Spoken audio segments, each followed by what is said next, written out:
Thank you for joining us for CBN News Watch. I'm Ephraim Graham. Ahead today, what used to be one of America's most beautiful cities now suffering from crime, homelessness, and drug cartels. Portland, Oregon. Critics say it shows what happens when progressive policies go too far. One of the worst problems, devastating crime. I can't stress it enough. It has impacted everything from our banks are being broken into, ATMs are being stolen. We have people that are just going to work, walking in their neighborhood, being assaulted. We'll see why one local calls it an open-air insane asylum. More clashes in Israel between Israeli police and Muslim rioters at the Al-Aqsa Mosque, and Israel targets terrorist locations. Inflation is slowing down, but prices are still rising as paychecks aren't keeping pace, and more difficulties are coming. The Federal Reserve plans to raise interest rates again. About 20% of sex trafficking victims pass through Texas, but in one small town, the sheriff's office is sending a message. We're not putting up with it. We keep the heat turned up and the hammer down on them. We'll see how they're making sex for sale a risky business. And in New York, the police get a new version of man's best friend, who seems like something out of a science fiction movie, but he's very real and can be very helpful in dangerous situations. Those stories and more today on CBN News Watch. This is CBN News Watch. A lot to get to. Let's begin in Portland, Oregon. Critics are calling it the poster child for what happens when progressive policies go too far. The streets are riddled with crime, drug abuse, and homelessness. One resident says Portland's social experiment has, quote, gone colossally bad. Dale Hurd brings us the story. Good morning from the beautiful city of Portland, Oregon. These are images and video from an army of citizen journalists in Portland who have been documenting a city in decline. Public drug abuse, addicts sprawled on the sidewalks or wandering the streets. Tent encampments on many street corners and fires seen burning along the roadways. What used to be one of America's most beautiful and livable cities is being slowly destroyed by epidemic levels of crime, drug abuse, homelessness, and mental illness. One local has called Portland an open-air insane asylum.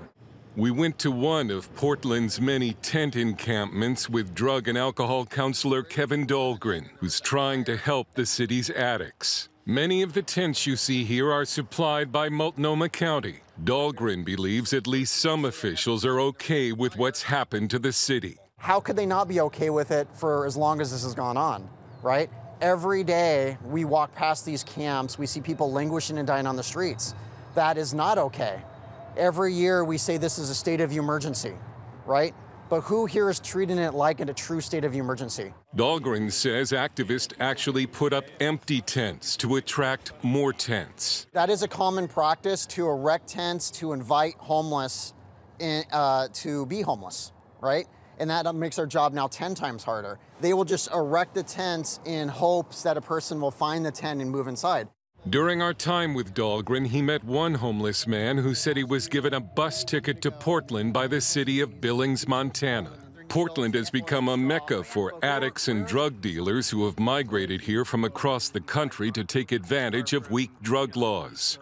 It's also attracted drug cartels. There were 11 drug overdoses on March 31st alone, and one pill of fentanyl can cost as little as $1. I feel like we've invited people to come to our city to kill themselves. A Portland photographer who goes by the street name of Michelle Ghost has been capturing the decline of the city through her lens. We're giving them the tools that they need to stay alive just long enough to end up dying on our streets. After rioting over George Floyd's death resulted in the destruction of large parts of Portland in 2020, Mayor Ted Wheeler thanked the rioters before he was hit with tear gas. Things got worse for the city when Oregon voters approved Measure 110. It decriminalized possession of small amounts of drugs, making it a health care issue and not a crime. Police officials say it's led to a huge increase in the amount of drugs on the streets, which has led to a surge in crime. It wasn't always like this. Portland, Oregon, one of the nation's most beautiful cities. The citizens of Portland attend many fine churches. It is a family town, a good place to bring up children. In Portland today, a viral video shows a man using drugs in front of a child.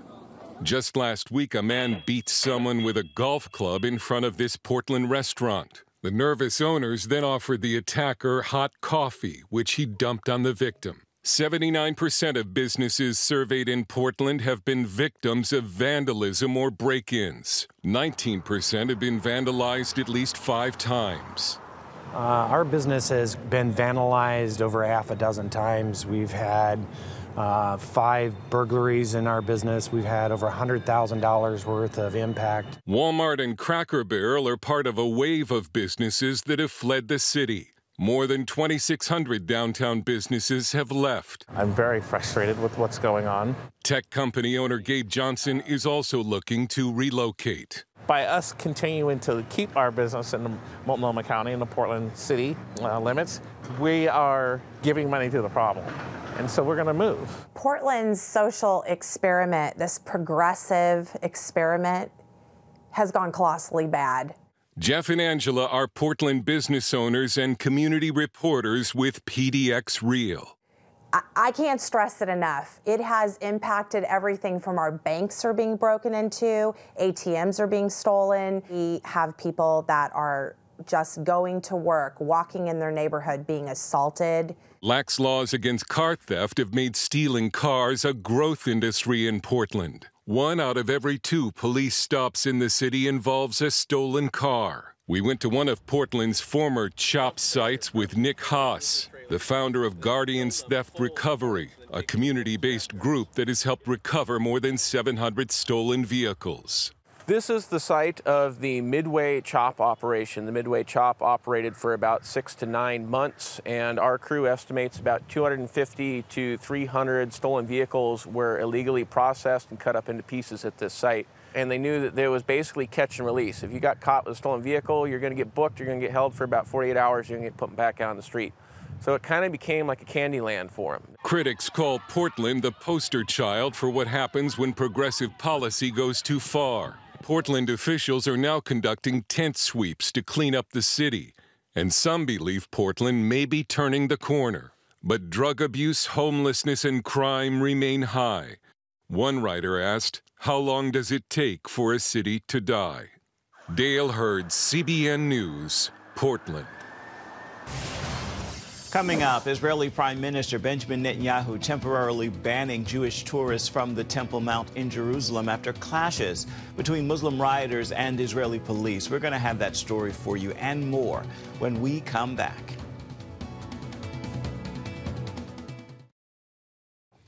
Israel's government will ban Jewish tourists from the Temple Mount in Jerusalem for the last week of the Islamic holy month of Ramadan. Prime Minister Benjamin Netanyahu took the recommendation of security leaders following clashes between Muslim rioters and Israeli police at the Al-Aqsa Mosque. Militants in Gaza, Lebanon, and Syria then fired rocket barrages at Israel. Israel responded by targeting terror sites. Also, in 2 separate attacks, terrorists murdered a mother and her 2 grown daughters, as well as an Italian tourist. Since 2013, Israel has prohibited Jewish visits to the Temple Mount for the last 6 to 10 days of Ramadan.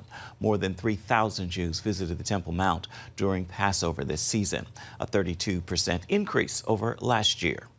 Back here at home, inflation is easing due to the lower food and energy prices, and that's giving consumers some much needed relief.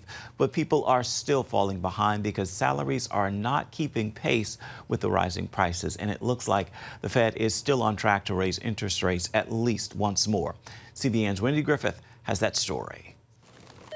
March numbers show the rate of inflation slowing, dropping from 6% from this time last year to 5% this year. The 9th consecutive month it's fallen. Grocery prices fell for the first time in 2.5 years, down 0.3% from February to March. Beef, milk, fruits, vegetables, and eggs all down. Gas prices also fell 4.6%. Heritage Foundation economist E.J. Antony told CBN's Faith Nation that's a good sign. It's very, very good that we're seeing, for example, energy prices come down because those energy prices affect literally everything else within the economy. However, Anthony says people's paychecks are still not going as far because incomes aren't going up as fast as inflation, and partly due to higher borrowing costs. What happens is as prices go up faster than wages, even though you actually have more money in your paycheck, you can buy less. And so that's what we mean when we talk about real wages. Inflation has robbed you of your purchasing power. Still, prices in the service industry continue to rise. Businesses and consumers are doing the best they can to cope. I've definitely seen a little bit more price-conscious consumers lately. Certainly, we cook more at home than we ever have due to the rising costs. The Fed is expected to continue raising interest rates to bring inflation down, but that's also hurting consumers, and it may take a pause after another hike next month. Wendy Griffith, CBN News. Here's a quick look at some other stories we're following for you in the news at this hour. A federal appeals court has reversed access plan to abortion, overturning a district judge's ruling Friday that completely blocked use of the drug. But the new ruling limits when the pill can be used. The issue is likely to head to the United States Supreme Court. South Carolina's Tim Scott, the only black Republican in the Senate, is moving toward a possible run for the White House in 2024.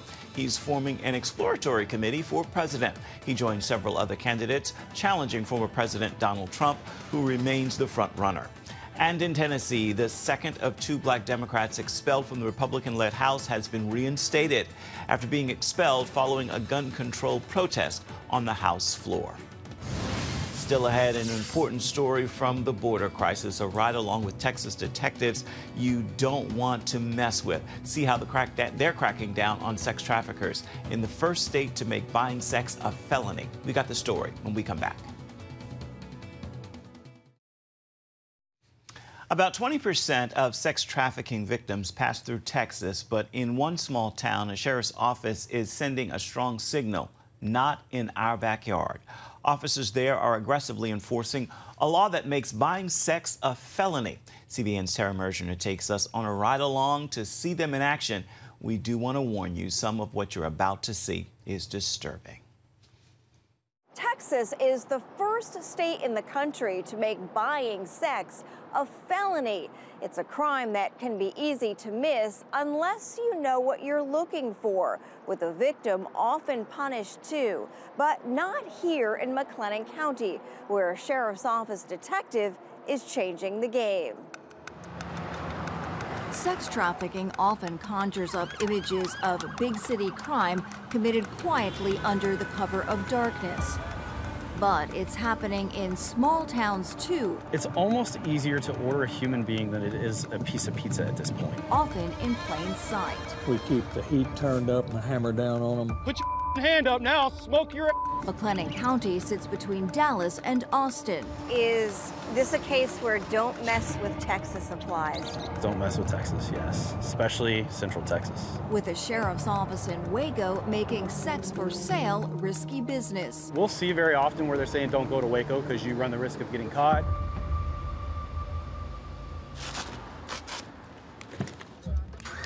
So we're just going to one of the local motels. We got a text message from a guy who found the sex ad we had posted. Since launching a human trafficking task force in 2014, Detective Joe Scaramucci's two-man team has been using internet savvy and a finely tuned ground game to round up hundreds of suspects. We target traffickers, we target buyers. Routinely outpacing larger law enforcement agencies. Slide on out here for me, guy. Put the phone down. I haven't seen one yet that's presented a reason why we're like, oh, yeah, we're not going to arrest you. What's your rank in the military? Sergeant. Hey, you even got love notes from your wife and your lunch kit. Yeah. I can't do this. Please, I have to go home. If we can take the buyers out, then we can also kind of decrease the amount of trafficking. Most of the time, law enforcement isn't doing that. 2667. 10-4, en route to the jail. Regular stings include Scaramucci posing online as a sex worker to lure buyers looking for a tryst. So I'm telling him for a half hour to engage in full sexual intercourse is $140. Even if you don't show up, chances are we're able to work it backwards and get an arrest warrant and go pick you up. Hey, what's up, man? It's a felony. It's a felony? I have to tell you something. What? I just got arrested. No, that is not what happened. Several sex buyers have been picked up right here just in the last few days. All are taken straight to jail. As of September 1, it's a felony. Yeah. Yep, go right over here. You know that paying for sex No, is it is very illegal. illegal, yes. Do you know it's a felony in Texas? I did not know that. What? When we get in there, I'll take them off. Does it ever shock you how young some of these people are? It's heartbreaking that 18-year-old, 19, and 20-year-old kids are showing up doing this kind of stuff. Law enforcement is currently unjustly targeting women. Scaramucci is the only officer who testified in support of Texas's new law cracking down on predators and shifting blame away from victims. So this website aggregates sex ads just from all over the internet. Ads selling the same woman across state lines, tattoos consistent with prostitution, and photos other than selfies are telltale signs. The majority of victims are female, lured into prostitution.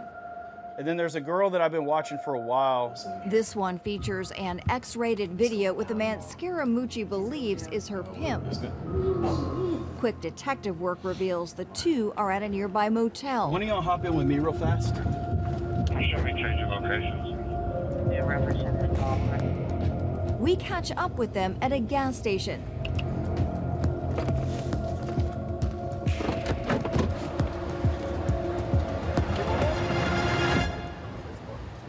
His young family is along for the ride. The woman who says she's addicted to meth confirms he's been selling her since they met and keeping the money. She was homeless. He found her at a local intersection walking down the street, picked her up, gave her a place to stay. What is mega personals? But like other women snared in Scaramucci's bus, she'll get help, not jail time. This is gonna go as well. Most of the women that we rescue don't want to be prostitutes. They get pushed into it or lured into it by the traffickers. These people are slick. On standby are members of Unbound Now, which recently opened the state's second safe house for girls. Help get them medical, food, shelter, just walk with them and then do case management. When the unit shut down massage parlors in the county a few years ago, another Waco massage parlor has been raided. Not one sex worker faced charges. They feed you drugs. You give them their money, they make sure you have your drugs, and nobody gets hurt. Traffickers prey on people of all ages and backgrounds. Befriending and then trying to figure out what. Not only is McLennan's no-nonsense approach to the problem getting media recognition and prestigious awards, international law enforcement agencies are reaching out to learn from its success. It's a cat and mouse game. You're trying to duck me, I'm trying to find you.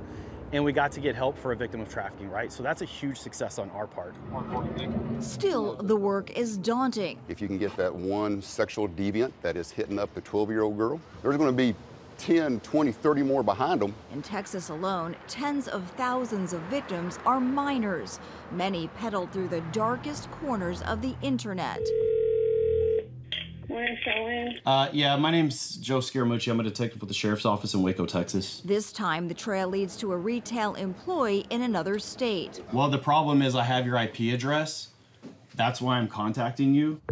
Especially troubling to law enforcement is the rising number of parents willing to sell their own children to predators. It says 65 notifications. When Scaramucci enters a chat room claiming to be a father of two, willing to make a deal, the phone lights up. And these are from people wanting to have sex with kids? These are for people wanting to engage in sex with kids or trade child pornography. We're able to identify those children in many cases and get them help that they would have never had help with anyway. Recovery from being trafficked is difficult. Their life has really been robbed from them through a lot of complex trauma. Survival rates for any age are low, with an average life expectancy just 7 years. While keeping as many as possible from becoming a statistic, Scaramucci hopes this message will spread, not in my backyard. Community members, get loud, right? Tell your police department or your sheriff's office, we know what's going on here. What are you doing to combat it? An online sting operation. A prostitution sting in Waco has landed 17 people in jail. Clinton County Sheriff's Office arrested 15 men. They plan to keep those efforts going to eradicate human trafficking in the community. Soliciting prostitution in Texas carries a maximum $10,000 fine and up to 2 years behind bars. A number of states are also weighing strengthening their laws now as well. In McLennan County, Texas, I'm Tara Mergener, CBN News. Coming up, New York's police getting new help from a whole new type of dog that might seem like something out of a science fiction movie. We're going to bring you the story when we come back. Stay with us. A new addition to the New York City police force, Mayor Eric Adams has unveiled the NYPD's latest recruit, unlike any you've probably seen before. A robot. Meet DigiDog. The robot is unarmed but is able to enter potentially dangerous and confined spaces, providing a live video feed to remote officers. DigiDog is out of the pound. DigiDog is now part of the toolkit that we are using. So investment in public safety is what we're doing, and we're being smart in how we're doing it. DigiDog. Say that 3 times fast. Adams says the NYPD will deploy 2 more DigiDogs this summer. Time now for your Thursday Thankful, and I hope you'll join me in this prayer of gratitude. God, thank you for closed doors. They have not always felt good, but I know they have been good for me and your plan and purpose for me. With that prayer of gratitude, I encourage you to make this day, this Thursday, one that is filled with gratitude from start to finish. Well, that's going to do it for this edition of CBN News Watch. You can always find more of our news programs on the CBN News Channel or online at cbnnews.com at any time. We'd love to know what you think about the stories you've seen today. Email us, newswatch@cbn.com. And join us back here tomorrow. Goodbye. God bless.